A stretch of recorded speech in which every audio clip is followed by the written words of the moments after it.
دیجئے من ینجیکم من الظلمات والبر والبحر، کون ہے جو خشکی اور سمندر کے مصائب سے تمہیں بچاتا ہے؟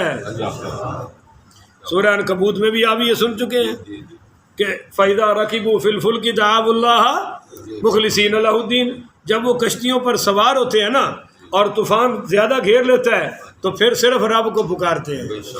قل، ان سے فرما دی، من ینجیکم، کون ہے تمہیں نجات دینے والا، من ظلمات البر والبحر، خشکی اور تری میں جب بھی کوئی مصیبت آ جائے اندھیروں سے بچانے والا کون ہے؟ تدعونہ، تم جسے پکارتے ہو، تضرعا، عاجزی سے، وخفیہ، اور چھپ کے، لئن انجانا من هذه، اگر وہ تمہیں اس مصیبت سے بچا لے تو لنکونن من الشاکرین، تم کہتے ہو اے اللہ اگر لئن انجانا من هذه، اگر تو ہمیں اس مصیبت سے بچا لے تو لنکونن من الشاکرین، پھر ہم ہمیشہ شکر کریں گے، کبھی کفر مصیبت میں تو یہ کہتے ہو۔ قل اللہ، ان سے فرمائیے کہ جب اللہ ینجیکم منہا، اس مصیبت سے تمہیں نجات دے دیتا ہے، ومن کل کرب، بلکہ وہ تمہیں ہر مشکل سے نجات ہے، تو ثم انتم تشرکون، پھر تم شرک کرنے لگ جاتے ہو۔ قل، ان سے فرما دیجئے، هو القادر، اللہ اس بات پر بھی قادر ہے کہ علی ان یبعث علیکم عذابا من فوقکم، کہ اللہ تم پر عذاب مسلط کرے اوپر سے۔ بولو، عذاب مسلط کرے، جیسے قوم عاد پہ ہوا اوپر سے، قوم سمود پہ ہوا اوپر سے، قوم فرعون پہ مینڈک پر سے اوپر سے، اور وہ جناب اصحاب الفیل پہ اوپر سے کنکریاں پھینکی گئی، اور بڑی بڑی قوم لوط پر پتھروں کی بارش ہوئی اوپر سے، قوم نوح علیہ السلام پر پانی برسا اوپر سے، اور وہ سیلاب اور عذاب کی صورت بن گیا۔ اللہ کہتا ہے میری طاقتیں ختم نہیں ہوئی اور میری حکومت ختم نہیں ہوئی، میرے پاس کسی چیز کی کمی نہیں، گناہوں سے باز آؤ، کفر سے باز آؤ، شرک سے باز آؤ، اگر میں چاہوں تو آج بھی یہ قدرت ہے کہ تم پر اوپر سے عذاب مسلط کر سکتا ہوں۔ بولو، اوپر سے عذاب مسلط ہے، آج بھی ہے یا نہیں ہے؟ اوپر سے عذاب مسلط کروں گا، اس کا مطلب ہے کہ اللہ تعالیٰ غلط حکمران بھیجے گا۔ بولو، جب کوئی قوم نافرمان ہوتی ہے تو اوپر حکمران اچھے، بولو اچھے، اور جتنے ساڑھے جھوٹے اور کذاب حکمران نے، اتنے تو دنیا کے کسی خطے میں نہیں آئے، نہ اس سے پہلے نہ آج نہ شاید قیامت تک آئے، اتنے جھوٹے۔ وہ ٹیم کیا چلی گئی، پہلے تو بیان دیا کہ جی نون لیگ والوں نے غلط خط لکھا ہے جھوٹا، اس لیے وہ ڈر کے چلے گئے، بعد میں آیا جی پولیس نے خط لکھا تھریڈ کا، تب چلے گئے، پھر بیان آیا کہ وہ جو ہمارے وزیر اعظم نے کہا تھا ایبسلیوٹلی ناٹ، کہ میں کبھی بھی امریکہ کو اڈے، اس وجہ سے یہ جناب سارے انگریز ایک ہو گئے ہیں اور ٹیم چلی گئی ہے۔ اب پھر نئی تحقیق آئی ہے شام کو کہ جناب یہ انڈیا نے جھوٹا خط بھیجا تھا جس کی وجہ سے وہ اتنے جھوٹے اور کذاب ہیں، تاریخ میں کبھی نہیں ملیں گے۔ اور وزیر اعظم صاحب کی کوئی تقریر سن لو، لگتا ہے وہ بیچارہ مر جائے گا غریبوں کی محبت میں، اور ہر 15 دن بعد ایک مہنگائی کا سیلاب ہم پہ مسلط کر رہا ہے، کر رہا ہے یا نہیں کر رہا؟ آپ لوگوں کا تو پتہ نہیں، میں تنخواہ دار ہوں، مجھ سے پوچھے کیا بنتی ہے، راتوں کی نیندیں اڑ جاتی ہیں خدا کی قسم جب یوں آتا ہے جناب مہنگائی کا سیلاب۔ تو یہ ہماری بد کرداریوں کی سزا ہے، یہ ہماری بد کرداریوں کی، اگر ہم اعمال ٹھیک کریں تو آج بھی اللہ شیخ عبد القادر جیلانی بھیج سکتا ہے بھائی، آج بھی اللہ حضرت ابو بکر عمر عثمان و علی جیسے بھیج سکتا ہے، پر جیسے اعمال ہیں ویسے امال ہیں، ویسے حکمران ہیں۔ تو اللہ کہتا ہے میں اس بات پر قادر ہوں کہ تمہیں اوپر سے عذاب بھیجوں، اوپر ہمارے اوپر تو مسلط ہے جی، او من تحت ارجلکم، یا تمہارے پاؤں کے نیچے سے عذاب بھیجوں، ہاں جی تمہارے پاؤں کے، میں کہتا ہوں بھائی نوشہرہ فرقہ کے ہاسپٹل میں پانی داخل ہوا ہے، یہ چھتوں تک بھی جا سکتا تھا کہ یہ نہیں، اللہ نے بھیج کے واپس لے لیا کہ بندے بن جاؤ، غریباں نال ظلم نہ کرو، یہ بڑے آپریشن بند کرو اور اپنی حرام دی کمائی بند کرو، نہیں تو یہ پانی بہت اوپر تک جا سکتا ہے. بولو جا سکتا کہ نہیں؟ وہ جناب ہزاروں فٹ پہاڑ تھے، اس پر جو کافر چڑھے نوح علیہ السلام کے، وہاں بھی پانی کی موج آئی اور نیچے لے گئی. 3 آدمی ان میں بڑے سمجھدار تھے. ایک تو فواد چودھری جیسا تھا، تو باقی 2 آپ ڈھونڈ لیں، بڑے سمجھدار. وہ ایک غار میں داخل ہو گئے نوح علیہ السلام کی قوم کی کہ ہم دیکھیں گے سیلاب کیا کرتا ہے. آگے اتنا بھاری پتھر لگایا کہ دور ہٹانا تو دور کی بات، وہ ہلتا بھی. وہ بڑی مشکل سے انہوں نے لگا لیا. کہنے لگے اب دیکھیں گے نوح علیہ السلام کا پانی کیا کرتا ہے. اللہ کی طرف تو توجہ ہے ہی نہیں سی نا. اچھا وہ بیٹھے، ان کو پیشاب آیا تینوں کو، اور وہ یکدم اتنا تیز آیا کہ انہوں نے کرنا شروع کر دیا، ایک اس نکر میں ایک اس نکر میں. اب کرتے کرتے کرتے وہ پیشاب میں ہی ڈوب کے مارے گئے. اللہ نے کہا تم کہتے ہو باہر سے پانی نہیں آئے گا، میں اندر والے سے تمہیں مار دوں گا. اللہ اس پر قادر ہے کہ پاؤں کے نیچے سے بھی عذاب آ رہا ہے یا نہیں آ رہا. چھوٹا بھائی جب بڑے نو ڈنگ مارے تو سمجھ لو عذاب ہے نا. نہیں سمجھ رہے ہو؟ بیٹی جب ماں کو آنکھیں دکھائے تو عذاب ہی ہے.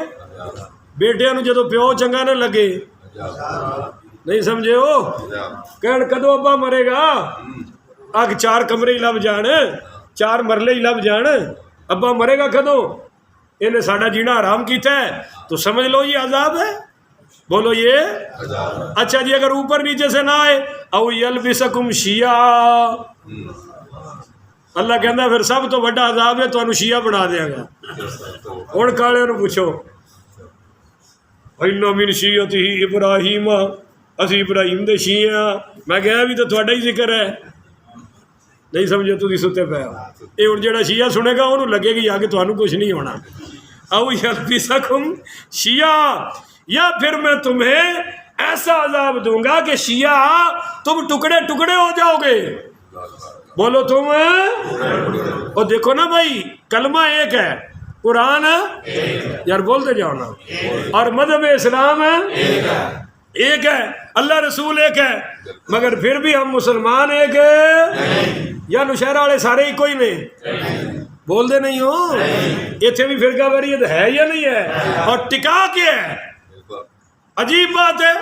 اللہ کہتا ہے کہ یہ بھی عذاب ہوگا کہ میں تمہیں ٹکڑے ٹکڑے کر دوں گا، تقسیم کر دوں گا. حضرت سعد بن ابی وقاص پڑھیے رضی اللہ تعالیٰ عنہ کہتے ہیں کہ ہم حضور پاک کے ساتھ تھے اور مسجد بنی معاویہ سے گزر ہوا تو آپ نے اندر جا کے 2 نفل پڑھے اور پھر دعا مانگی اور واپسی ہمیں فرمایا. میں نے رب سے 3 دعائیں مانگی تھیں، 2 قبول ہو گئی، 1 قبول نہیں ہوئی، 1 سے مجھے منع کر دیا گیا. میں نے کہا اے اللہ میری قوم پوری کی پوری امت عذاب میں ہلاک نہ ہو جیسے پہلی ہوئی ہے. اللہ نے قبول فرما لی. میں نے دوسری دعا مانگی کہ اللہ میری امت اس طرح بھوک سے نہ مرے، بھوک سے ہلاک نہ ہو کہ کوئی نوالا بھی پاس نہ ہو، اس طرح بھوک سے نہ مرے. حضور فرماتے ہیں یہ بھی قبول ہو گئی. میں نے تیسری دعا مانگی کہ یا اللہ میری امت اتفاق میں رہے، اتحاد میں رہے، لڑائی نہ ہو، جھگڑے نہ ہو. اللہ نے میری اس دعا سے مجھے منع کر دیا کہ لڑائیاں تو ہوں گی، جھگڑے تو ہوں گے. تو فرمایا اس دعا کو قبول ہے، اس سے بلکہ مجھے منع کر دیا گیا. تو پتہ چلا اختلاف تو ہوگا. بولیے اختلاف تو ہوگا، مگر اختلاف کی 2 قسمیں ہیں. بولو بھائی کتنے؟ آج تھکے تھکے کیوں لگ رہے ہو؟ کتنی قسمیں ہیں؟ 2. ذرا گج کے بولو نا کتنی ہے؟ 2. ایک ہے اختلاف امتی رحمت، میری امت کا اختلاف رحمت ہے. وہ کون سا ہے؟ جو علماء کا علم سے ہو. بولیے جو علماء کا حدیث ایک ہی ہے، ایک عالم نے یہ مطلب لے لیا اور دوسرے نے، اس میں کوئی حرج ہے انشاءاللہ. ادھر بھی رحمت ہے، بولو ادھر بھی، کیونکہ بنیاد حدیث ہے، بنیاد قرآن ہے. جیسے آپ موٹر وے پہ چلتے ہیں تو 3 حصے ہوتے ہیں، ایک میں تیز گاڑی چلتی ہے، ایک میں درمیانی چلتی ہے، ایک میں بالکل سلو چلتی ہے. اب یہ ہے تو اختلاف کہ ایک روڈ ادھر ہے، ایک ادھر ہے، ایک ادھر ہے، پر یہ ہے رحمت والا یا نہیں ہے؟ کیونکہ اگر تینوں کٹھے ایک سڑک پہ آ جائے تو پھر ٹریفک چل سکتی بڑی مشکل ہوگی. اس طرح اولیاء کا اختلاف ہے، اس طرح صحابہ کا اختلاف ہے، اور یہی اختلاف حضرت علی اور معاویہ والا تھا. اس میں کوئی کسی قسم کی بدنیتی دونوں طرف شامل ہے، وہ بھی حق پر اور بولو یہ بھی ہاں پر۔ جب حضرت امیر معاویہ مولا علی کے مخالف آئے، مد مقابل آئے، اس وقت خطا پر تھے، بولو اس وقت کیا تھے؟ پر وہ خطا اجتہادی تھی، بدنیتی والی نہیں، وہ خطا ظلم اور کفر والی نہیں، وہ خطا گناہ والی نہیں، وہ خطا ہے جس خطا پر بھی رب اجر عطا فرماتا ہے، کیونکہ دونوں کا مقصد ٹھیک تھا، مگر مولا علی اولا تھے اور افضل تھے اور حق پر تھے، یہ اہل سنت کا عقیدہ ہے۔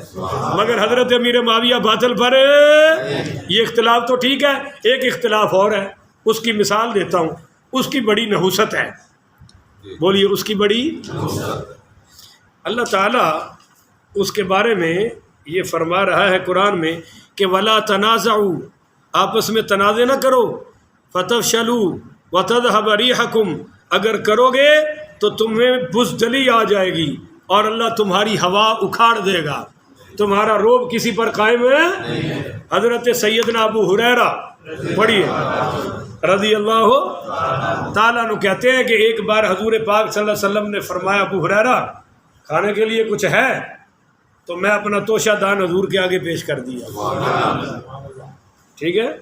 وہ کہتے ہیں کہ حضور نے اس سے کھجوریں نکالی، وہ کچھ تھی تناول فرما لی، اور ایک کھجور رکھ کے اس کو بند کر دیا، اور فرمایا ابو ہریرہ اس سے نکالتے جانا اور کھاتے جانا، اس کو کبھی کھولنا نہیں۔ وہ شکر کرو صحابی سی، اگو بھابی ہوتا تو انہیں کہنا جی دین والا تے اللہ ہے، تسی اس ڈبے چ کی کیتا ہے، سمجھ آئی؟ تو حضرت ابو ہریرہ کہتے ہیں میں سرکار دو جہاں کی پوری حیات طیبہ میں کھاتا رہا، لوگوں کو کھلاتا رہا دن رات، اور گنتا بھی رہا، اتنی ہو گئی اتنی ہو گئی۔ پھر حضرت ابو بکر کی خلافت، کھاتا رہا کھلاتا رہا۔ پھر حضرت عمر پاک کی خلافت، نہ کہو سبحان اللہ تھوڑی مرضی، ہضم کر جاؤ کوئی گل نہیں، میں کھاتا رہا کھلاتا رہا۔ حضرت عثمان کی پوری خلافت میں کھاتا رہا کھلاتا رہا، پر جس دن مجھے خبر ملی کہ حضرت عثمان شہید ہو گئے ہیں، میں یوں تڑپ کے اٹھا، میں جھٹکے سے اٹھا، وہ میرا توشہ دان گر گیا اور وہ کھل گیا، اور وہ کھجوروں کی برکت ختم ہو گئی کہ حضور نے فرمایا تھا ابو ہریرہ جب تک نہ کھولو گے کھاتے بھی رہو گے کھلاتے بھی رہو گے۔ پھر کہنے لگے بھائی پتہ چلا یہ پورا 20 سال کا عرصہ بنتا ہے، وہ سرکار کی برکت ہے، میرے نبی کی عطا ہے کہ 20 سال میں کھجوریں کھاتا بھی رہا کھلاتا بھی رہا، اور فرمایا میں نے 200 وسق کھجوریں اس سے نکالی۔ اب 200 وسق سمجھتے ہو؟ فرمایا 1050 من کھجوریں میں نے اس سے نکال کر کھائی بھی ہیں، لوگوں کو کھلائی بھی ہیں۔ جب اتفاق ہوتا ہے تو یوں برکت آتی ہے، اور جتھے اختلاف ہوئے اتنے گھڑیاں چ بھی پانی سک جاتا ہے۔ ان گھروں میں کبھی بھی برکت آ سکتی جہاں کڑ کڑ کڑ کڑ کڑ کڑ ہو، جہاں میاں کی بولی اور ہو بیوی کی بولی، وہ گھر نہیں ہے، وہ چڑیا گھر ہوتا ہے بھائی، چڑیا گھر جانوروں کا گھر ہے، وہ انسانوں کا نہیں ہے۔ تو قل اللہ، ہاں آگے اللہ تعالیٰ کیا فرما رہا ہے کہ میرے محبوب ان سے فرما دے کہ میں اس بات پر قادر ہوں کہ یبعث علیکم عذابا من فوقکم، عذاب بھیجوں اوپر سے، او من تحت ارجلکم، یا بھیجوں تمہارے پاؤں کے نیچے سے، او یلبسکم شیعا، یا میں تمہیں بنا دوں ٹکڑے ٹکڑے، ویذیق بعضکم بأس بعض، اور فرمایا کہ ایک دوسرے کی سختی کا مزہ پھر تمہیں چکھاؤں گا، ایک دوسرے کی سختی کا مزہ۔ اور جو کہ بڑے سے بڑا رحیم بھی جب دشمن ہو جائے تو وہ پھر نرمی کرتا، بھائی بھائی کا مخالف ہو جائے نرمی کرتا۔ اللہ کہتا ہے جب تمہیں شیعہ بناؤں گا نا، وَيُذِيقَ بَعْضَكُمْ بَأْسَ بَعْضٍ، پھر تمہیں ایک دوسرے کی سختی کا مزہ چکھاؤں گا۔ انظر کیف نصرف الآیات لعلہم یفقہون، فرمایا دیکھ میرے محبوب اپنی قوم کو بتا دے کہ میں کس طرح اپنی نشانیاں بار بار واضح کر رہا ہوں، لعلہم یفقہون، تاکہ آپ کی قوم سمجھ سکے۔ اللہ کرے کہ مسلمان بھی یہ سمجھ سکیں۔ وَكَذَّبَ بِهِ قَوْمُكَ وَهُوَ الْحَقُّ، جب کہ انہوں نے قرآن کو جھٹلایا تو آپ حق پر تھے، بولیے آپ، اور قرآن بھی حق، آپ بھی حق، اور مذہب اسلام بھی، وَكَذَّبَ بِهِ قَوْمُكَ، جھٹلایا آپ کی قوم نے، وَهُوَ الْحَقُّ، جبکہ جس کو جھٹلایا وہ سب کچھ حق ہے۔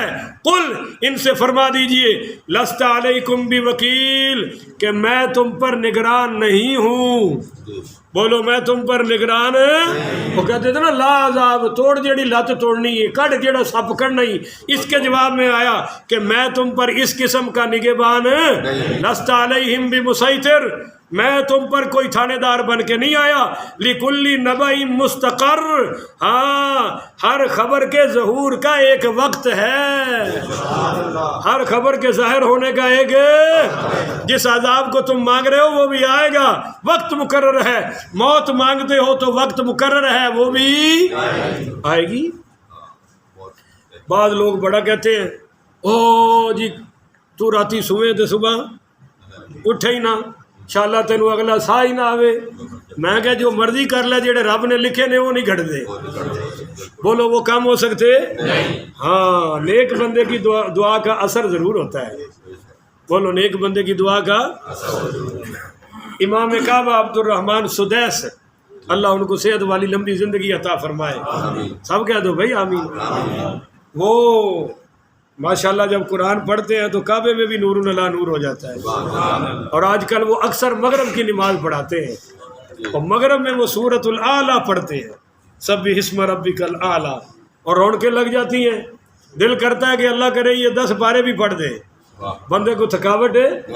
اب یہ کہتے ہیں کہ میرے گھر مہمان آئے، وہ کافی سارے تھے، میری والدہ نے کھانے پکائے سارے، اور ایک بڑی ہانڈی پکائی، اور میں نے کیا شرارت کی کہ ہڈیا میں مٹی ڈال دی کافی ساری، این جب ٹیبل پہ برتن پہنچ چکے تھے اور میں نے آٹے میں بھی مٹی ڈال دی شرارت سے، آٹا بھی خراب اور ہانڈی بھی، کہتی میری ماں کو اتنا غصہ آیا کہ اس کی آنکھوں سے آنسو نکل پڑے، وہ ٹپ ٹپ رونے لگی اور ساتھ کہنے لگی جا اللہ تجھے امام کعبہ بنا دے، جا اللہ تجھے کہتے، پھر اللہ نے جب مجھے بنایا تو مجھے ماں کی دعا یاد آئی، جب میں نے پہلی مرتبہ جماعت کرائی نا تو مجھے ماں کی دعا یاد آئی۔ وہ ہمارے ایک مولوی صاحب ہیں، وہ کہتے ہیں میں ایک جگہ دعوت دینے گیا کہ آؤ بھائی نماز پڑھو، انہوں نے مارے دھکے اور کافی سارے دھکے لگے، تو میں تو آکڑیا راجپوت سی، کہتے نے مجھے غصہ آیا، میں نے کہا تیری ایسی تیسی، تو وہ جو میرے ساتھ تھا والا تھا نا، انہوں نے کہا صبر کر، ایک وقت آئے گا کہ وزیر اعظم بھی تیرا اٹھ کے استقبال کرے گا۔ تو کہتے ہیں 1997 میں مجھے اسمبلی میں بیان کے لیے بلایا گیا، اور وزیر اعظم نواز شریف صاحب اٹھ کے میرے استقبال میں سلام لیا، تو سلام لیتے ہی مجھے اپنی وہ بات یاد آ گئی، دعائیں لینی چاہیے، بولو دعائیں، حضور سے بڑی ہستی کوئی نہیں۔ مگر آپ نے پوچھا عمر کدھر جا رہے ہو؟ عرض کی یا رسول اللہ عمرہ کرنے جا رہا ہوں۔ فرمایا یار اپنے بھائی محمد کو بھی دعاؤں میں یاد رکھنا، دعائیں لو، باقی سب کچھ اختیار اللہ کا ہی ہے، بولو اختیار ہے ہاں۔ وسوف تعلمون، ان قریب تم جان لو گے کہ کیا کیا دنیا میں کر کے آئے ہو۔ آخر ودعوانا ان الحمدللہ رب العالمین۔